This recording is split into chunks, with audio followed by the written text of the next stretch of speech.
Hello everyone, if you love touching animal stories and want to follow the inspiring journey of these adorable friends, don't forget to hit the subscribe button now so you won't miss any of our videos. Now, let's dive into today's emotional story. The courtroom was thick with tension, the air heavy with anticipation as whispers filled the gallery. The judge's gavel had yet to strike, but everyone knew this case was unlike any other. The doors creaked open, and 8-year-old Lily Patterson stepped inside, her small frame dwarfed by the weight of the moment. But she wasn't alone. Beside her, moving with quiet strength, was Max, a towering German shepherd with sharp amber eyes.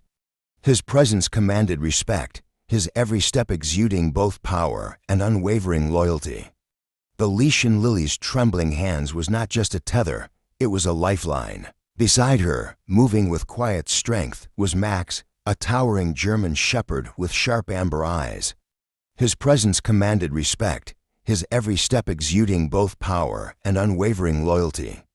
The leash in Lily's trembling hands was not just a tether, it was a lifeline. At the judge's bench, Judge Robert Whitman observed the child carefully. A seasoned man with decades of legal experience, he had seen his fair share of cases, but something about this one unsettled him. Lily was the sole witness to an attempted kidnapping, the victim herself. The prosecution needed her testimony to convict the man sitting just feet away. Yet, there was one problem. She hadn't spoken a word since the attack. Across the courtroom, Gregory Hughes, the defendant, sat with an eerily composed expression. The 42-year-old former youth counselor had been arrested based on circumstantial evidence, but without Lily's testimony, the case was fragile. His fingers drummed lightly against the polished wood of the defense table, a rhythmic sound that felt almost calculated. Lily climbed onto the witness stand, her feet barely reaching the footrest. She squeezed Max's leash, her knuckles turning white. The tension in the room thickened as all eyes were on her. Then, something happened. A small, nearly imperceptible movement, Lily's fingers twitched in a silent signal. A gesture so subtle that most people would have missed it. Most, but not Max, and not Judge Whitman. Max's reaction was instant. His body stiffened, his ears perked forward, and a low, menacing growl rumbled from deep within his chest. The sound was primal, a warning that sent a shiver through the courtroom. His gaze, unwavering and sharp, locked onto Hughes. Gasps rippled through the audience. The dog knew. Judge Whitman's gavel slammed down. This court will take a 15-minute recess. As people shuffled out, murmurs filled the air. What had just happened? Why had Max reacted that way? Outside the courtroom, Lily stood close to Max, one hand tangled in his thick fur. Her mother knelt beside her, brushing a strand of hair from her face with trembling fingers. "Sweetheart, are you okay?" she whispered. Lily didn't answer. She didn't need to. The way she clung to Max spoke volumes. Meanwhile, in the defense's private room, Hughes sat across from his lawyer, Daniel Fry. The moment the doors closed, his confident mask slipped. His fingers curled into fists, his jaw tightening. The dog reacted. He muttered under his breath. Fry frowned. "What?" Hughes forced a thin smile. "Nothing," but his mind was racing. That damn dog, it knew something, and that was a problem. Before the silence, before the courtroom, before the terror that stole her voice, Lily Patterson was a lively, curious child. At 8 years old, she loved fairy tales, stargazing, and bedtime stories read by her mother. She had never known fear until that fateful night. It was a cold November evening. Her mother had been running late, stuck in traffic after work.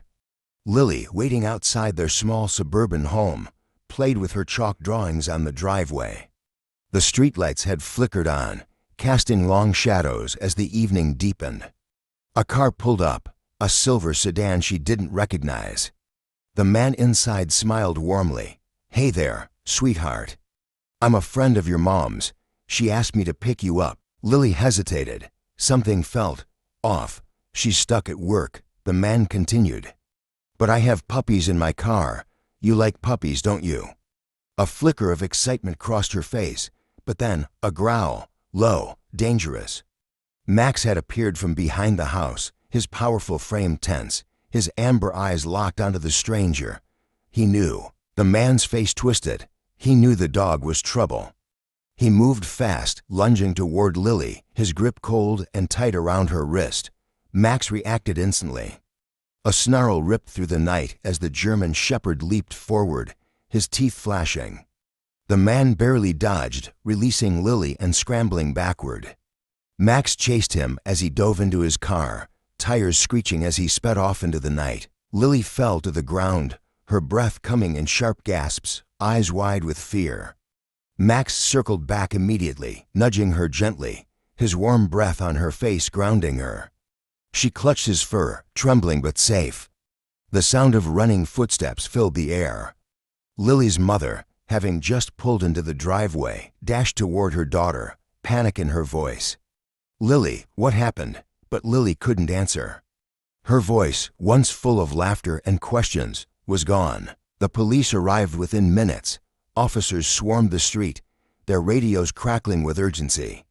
A detective, Ethan Cole, crouched beside Lily, his voice calm and steady.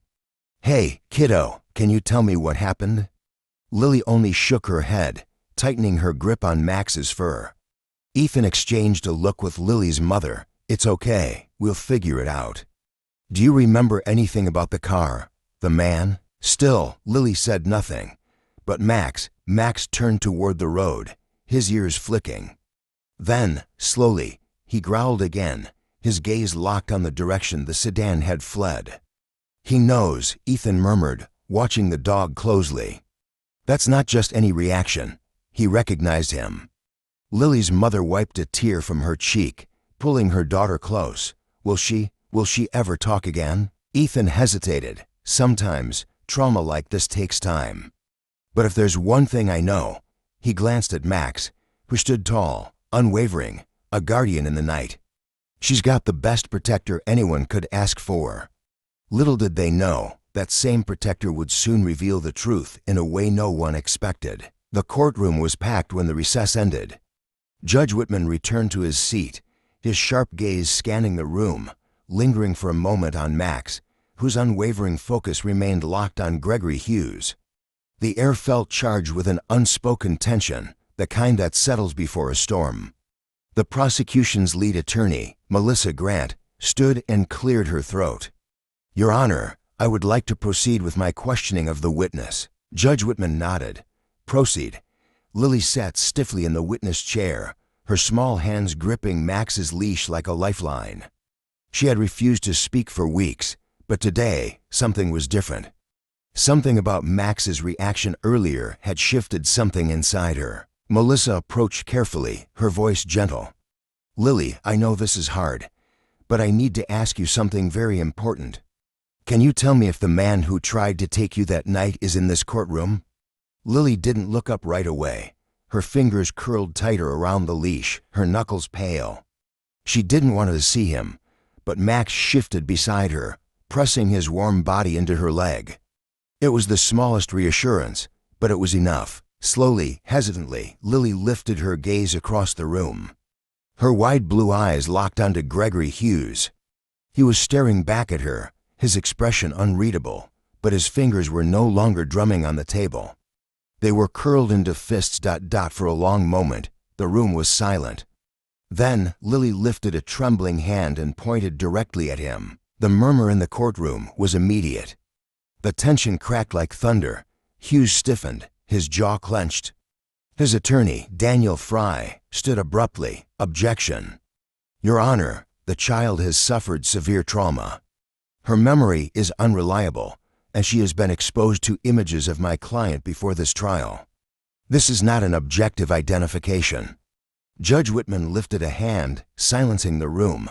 "Objection noted. But I will allow the identification to stand. Proceed." Melissa turned back to Lily. "Lily, you don't have to speak if you don't want to, but I need you to tell us something. Do you remember anything about that night?" Lily hesitated. She wanted to answer, but the words caught in her throat, lodged behind the fear that had kept her silent for so long. Then Max moved, He sat up straighter, ears twitching. He turned to Lily, nuzzling her gently before letting out a soft, low whine, a sound that had always comforted her. Lily looked down at him. She knew what he was saying. "I'm here, you're safe." The smallest whisper escaped her lips.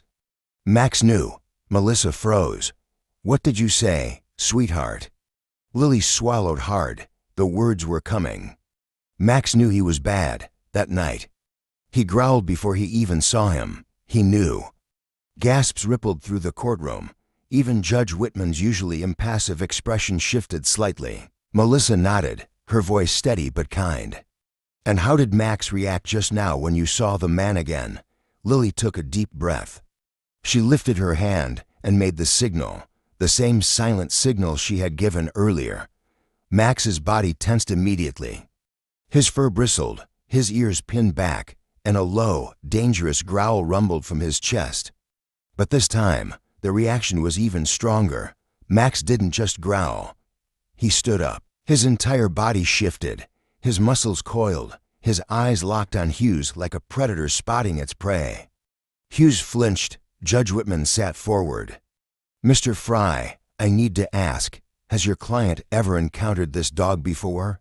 Fry hesitated. "To my knowledge, no, Your Honor."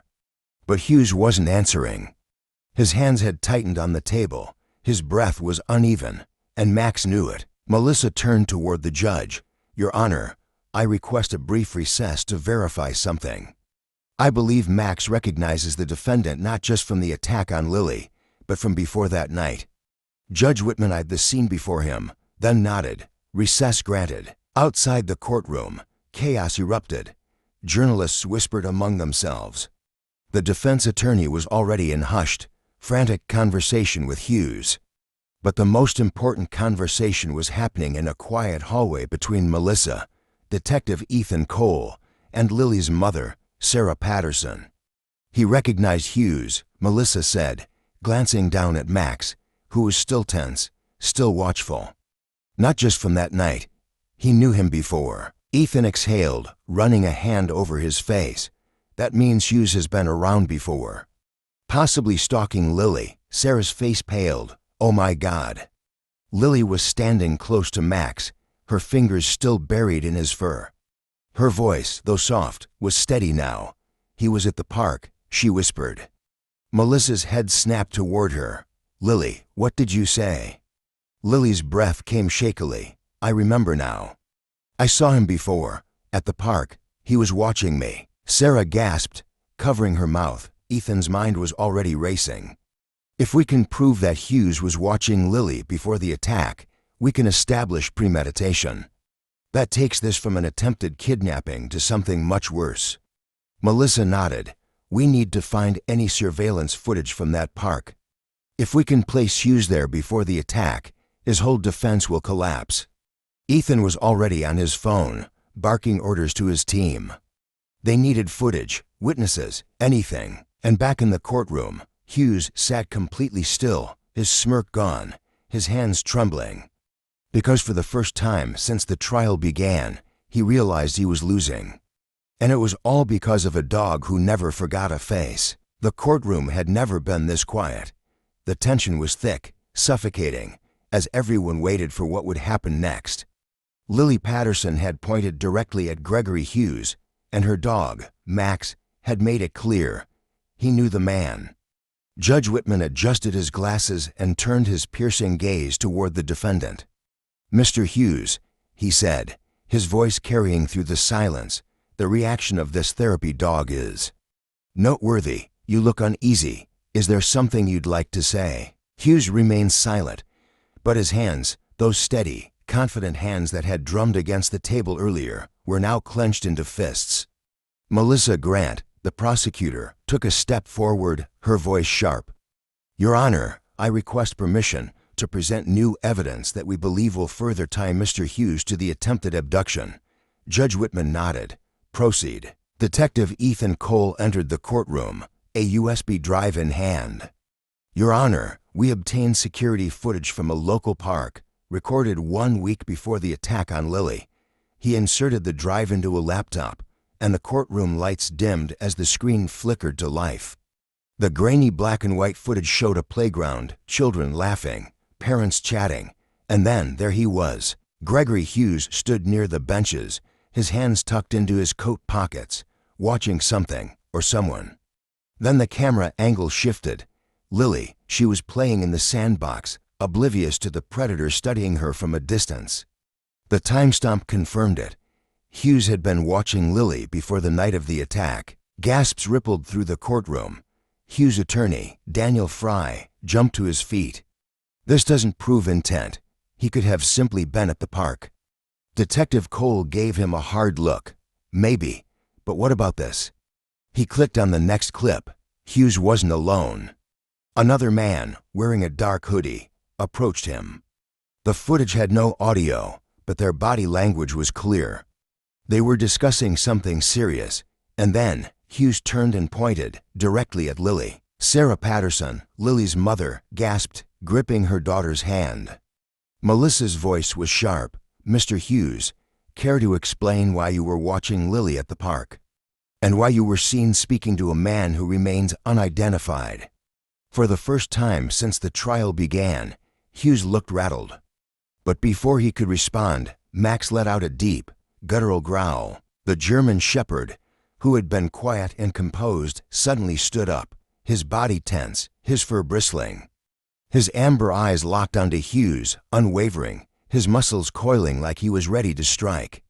And then, in a moment no one expected, Hughes panicked.